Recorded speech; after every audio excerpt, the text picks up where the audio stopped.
एक गांव में करोड़ी मल नाम का एक जमींदार रहता था, जो गांव के भोले भाले लोगों को पैसा देकर उनसे भारी ब्याज वसूलता था और उनके खेत पर कब्जा भी कर लिया करता था। उसकी पत्नी मंजरी एक मूर्ख स्त्री थी। अरे कहाँ हो मंजूरी, जल्दी से एक कप चाय लेकर आओ, मुझे काम पर जाना है। ला रही हूँ जी। कितनी देर से यही बात बोल रही हो कि ला रही हूँ ला रही हूँ। अरे कब लाओगी है? जल्दी से मुझे एक कप चाय दे दो। हाँ। मंजरी एक कप चाय क्रोधित होकर करोड़ी मल को देती हुई बोली, ये लीजिए आपकी गर्मा गर्म चाय। बोल तो ऐसे रहे हैं जैसे कि खेत पर आप स्वयं हल जोतेंगे।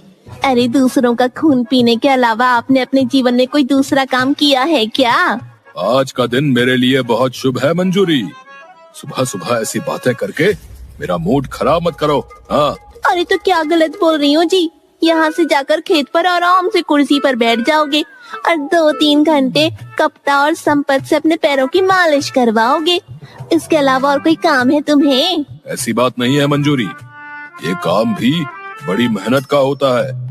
तुम्हें तो खुश होना चाहिए कि तुम करोड़ी मल की बीवी हो।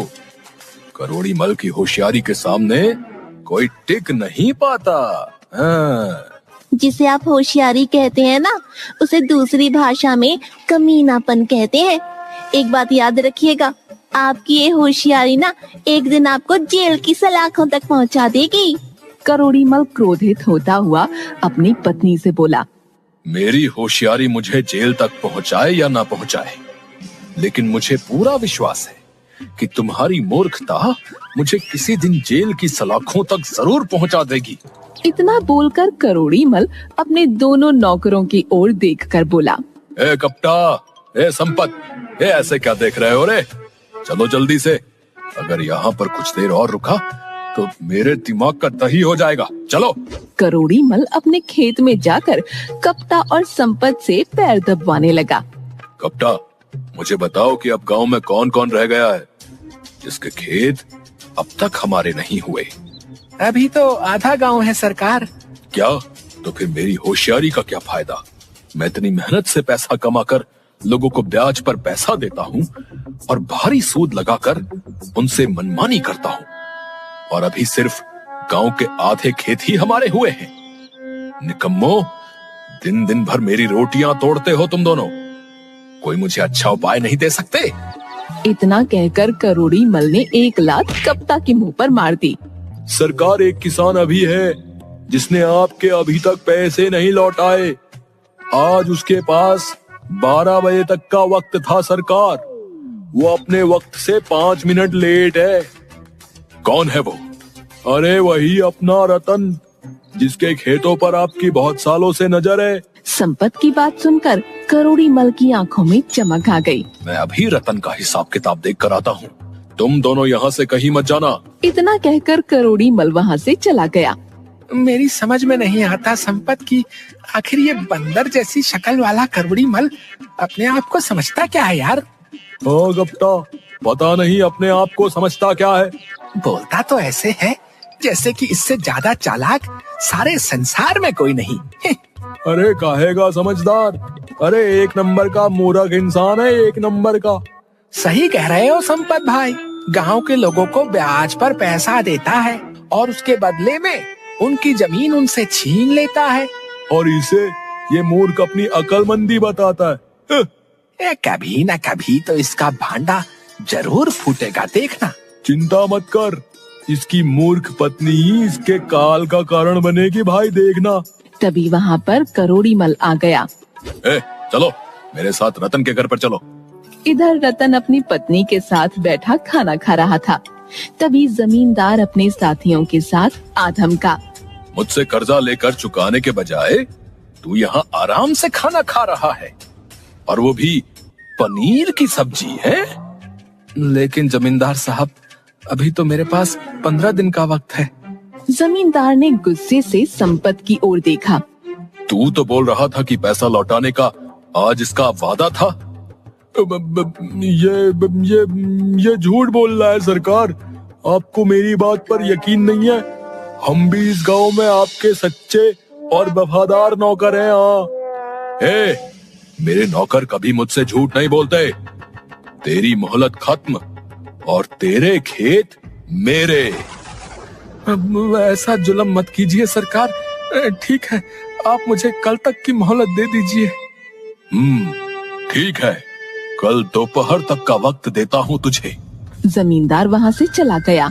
रतन की पत्नी सुनीता रतन से बोली, अभी तो फसल कटी भी नहीं, पैसे कहाँ से दोगे? खेत बचाने के लिए मेरे मन में जो आया मैंने बोल दिया। गई भैंस पानी में, सत्यानाश, अब तो खेत भी गए हाथों से। बस करो सुनीता, मुझे कुछ सोचने दो। मेरी कुछ समझ में नहीं आ रहा। हमारे पास तो 15 दिन का वक्त था, अचानक से करोड़ीमल यहाँ पर पैसे मांगने क्यों आ गया? जिस तरह से उसका नौकर संपत उससे बात कर रहा था, उससे मुझे यही लगता है कि उसने करोड़ीमल से झूठ बोला है। उस कलमुए को झूठ बोलने की आखिर क्या जरूरत थी? उसके एक झूठ से हमारे खेत हमारे हाथ से जा सकते हैं। सारा गांव जानता है कि कपटा और संपत दिन भर करोड़ीमल की चापलूसी करते रहते हैं, और करोड़ीमल को कौन नहीं जानता। हो ना हो कपटा और संपत में से किसी एक ने डरते हुए ये झूठ उससे बोला है। अब यहाँ पर खड़े खड़े जेम्स बॉन्ड बनना बंद करो और ये सोचो कि आगे करना क्या है। फिलहाल तो मैं कुछ देर के लिए अकेला रहना चाहता हूँ, ताकि कुछ सोच सकूं। और तुम जब तक मेरे आसपास रहोगी तो मैं कुछ सोच नहीं पाऊंगा। मैं जंगल जा रहा हूँ, सिर्फ वही एक जगह है जहाँ एकांत में बैठकर मैं कुछ उपाय सोच सकता हूँ। रतन जंगल निकल गया। अचानक रतन की नजर एक साधु पर पड़ी, जो कि आंखें बंद किए हुए तपस्या कर रहे थे।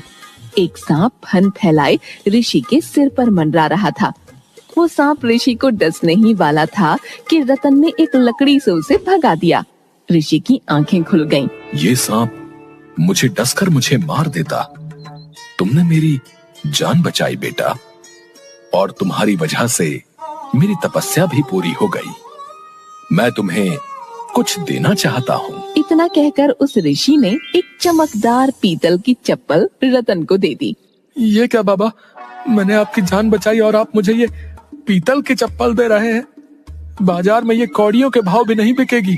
मूर्ख मनुष्य, ये कोई मामूली चप्पल नहीं है, ये बोलने वाली चप्पल है। तेरी समस्या का निदान इन्हीं चप्पलों में छिपा है। बाबा, मेरी समस्या का निदान ये पीतल की चप्पल है नहीं, बल्कि धन है। मैंने कुछ समय पहले गांव के जमींदार व उस करोड़ीमल से कुछ रुपया ब्याज पर लिया था, और उसे चुकाने के लिए मेरे पास 15 दिन का समय था। लेकिन वो आज ही अपने पैसे मांगने आ गया, वो भी ब्याज सहित। अगर मैं उसे पैसे नहीं दूंगा तो वो मेरे खेत पर कब्जा कर लेगा। बाबा, करोड़ीमल ने न जाने कितने लोगों की जमीन पर ऐसे ही कब्जा किया है। मूर्ख मनुष्य, धन किसी भी समस्या का समाधान नहीं होता। मेरी बात पर विश्वास कर। तेरी समस्या का निदान, और यहां तक कि सारे गांव की समस्या का निदान, इन्हीं चप्पलों में छुपा हुआ है। ये बात तुझे कुछ समय बाद स्वयं पता लग जाएगी। बाबा, आप करोड़ीमल को नहीं जानते। अरे, उसकी होशियारी के आगे आज तक कोई नहीं टिक पाया। बाबा, चिंता मत कर बच्चा, करोड़ीमल की होशियारी धरी की धरी रह जाएगी मेरी इन बोलने वाली चप्पलों के आगे, जो मैंने तुझे दी है। बाबा, लेकिन ये कहाँ बोल रही है? ये तो बड़ी साधारण चप्पल लगती है। ये अपनी मर्जी से बोलती है। समय आने पर तू सब जान जाएगा। चप्पल पहन ले और निश्चिंत होकर अपने घर चला जा। रतन वहाँ से चुपचाप चला गया और अपने घर के बाहर अपने आप से बोला, सुनीता को नहीं बताऊंगा उस बाबा के बारे में, नहीं तो सारे गांव में ढिंडोरा पीट देगी। बोल दूंगा कि मोहन के घर पर गया था पैसे उधार मांगने के लिए, मगर मोहन ने पैसे तो उधार नहीं दिए, ये पीतल की चप्पल मुझे पकड़ा दी। रतन के घर में घुसते ही उसकी पत्नी सुनीता ने सवालों की बौछार कर दी। इतनी देर जंगल में कैसे लग गई आपको? मैं आपका कब से इंतजार कर रही थी। मेरे मन में कितने बुरे बुरे विचार आ रहे थे। आप जानते हैं मुझे आपकी कितनी चिंता हो रही थी। और ये चप्पल आपको कहाँ से मिली? तभी उस चप्पल से रतन की ही आवाज आने लगी, जो उसने बाहर अपनी पत्नी के बारे में बोला था। नहीं बताऊंगा, नहीं तो तुम सारे गांव में ढिंडोरा पीट दोगी। ये सुनकर सुनीता का गुस्सा 7वें आसमान पर पहुंच गया। क्या कहा तुमने? तुम्हारी हिम्मत कैसे हुई ये बोलने की? सुनीता, ये मैंने नहीं बोला। तो फिर किसने बोला? मुझे क्या मूर्ख समझा है? रतन ने सारी घटना सुनीता को बता दी। सही बोल रहे हो, मुझे कुछ लगा ही था कि आवाज इन चप्पलों से आई है। वैसे भी साधु महाराज ने कुछ सोच कर ही बोला होगा। चलो अब सो जाओ। अगले दिन रतन जमींदार करोड़ी मल के खेत में चला गया। अरे क्या बात है रतन, इतनी जल्दी तुमने पैसों का इंतजाम कर लिया? नहीं करोड़ी मल जी, मैं आपसे बहुत जरूरी बात करने के लिए आया हूँ। अब मेरे इतने बुरे दिन आ गए कि मैं तुमसे जरूरी बात करूंगा, है? जल्दी बोलो, मुझे बहुत जरूरी काम से कहीं जाना है। करोड़ी मल जी, अगर आप मुझे कुछ दिनों की और मोहलत और दे देते तो मेरे लिए अच्छा हो जाता। ये बात तो तुमने बिल्कुल सही कही है। तुम्हारे लिए बहुत अच्छा होता, लेकिन मेरे लिए ये बिल्कुल भी अच्छा नहीं है, समझे? मैं आपकी बात का मतलब नहीं समझा। अब मैं इस मूर्ख को कैसे समझाऊं कि मैं इसकी जमीन का सौदा एक बहुत बड़े बिल्डर से करके आ गया हूँ और आज उस बिल्डर के जरिए मुझे बहुत भारी रकम मिलने वाली है। अब नहीं रतन, मेरी जुबान से निकले हुए शब्द तीर की तरह हैं। मैं तुम्हें अब और मोहलत नहीं दे सकता। तभी करोड़ी मल की नजर रतन की चप्पल पर पड़ी। मुझे देने के लिए तुम्हारे पास पैसे नहीं हैं, हैं? लेकिन पहनने के लिए ये पीतल की चप्पल जरूर है। करोड़ी मल जी, ये चप्पल मेरी नहीं है। लेकिन अब मेरी नजर इस पर पड़ गई है तो ये मेरी ही हुई। लाओ, इसे मुझे दे दो। ये चप्पल सिर्फ मेरे पैरों को शोभा देगी। लेकिन मेरी बात तो सुनिए, ये चप्पल। कपटा, संपत, छीन लो इस रतन के पैरों से चप्पल। आज शुभ काम करने में यही चप्पल पहनकर जाऊंगा। कपटा और संपत ने वो चप्पल रतन से छीन ली और उसे मार कर वहाँ से भगा दिया। करोड़ी मल ने वो चप्पलें पहन ली। ओफो, चप्पल पहनते ही मुझे तो जोरों से आने लगी भाई। बाथरूम के बाहर करोड़ी मल ने वो चप्पलें उतार दी। उसके बाथरूम में घुसते ही कपटा और संपत ने उसकी बुराइयां फिर से करना शुरू कर दी।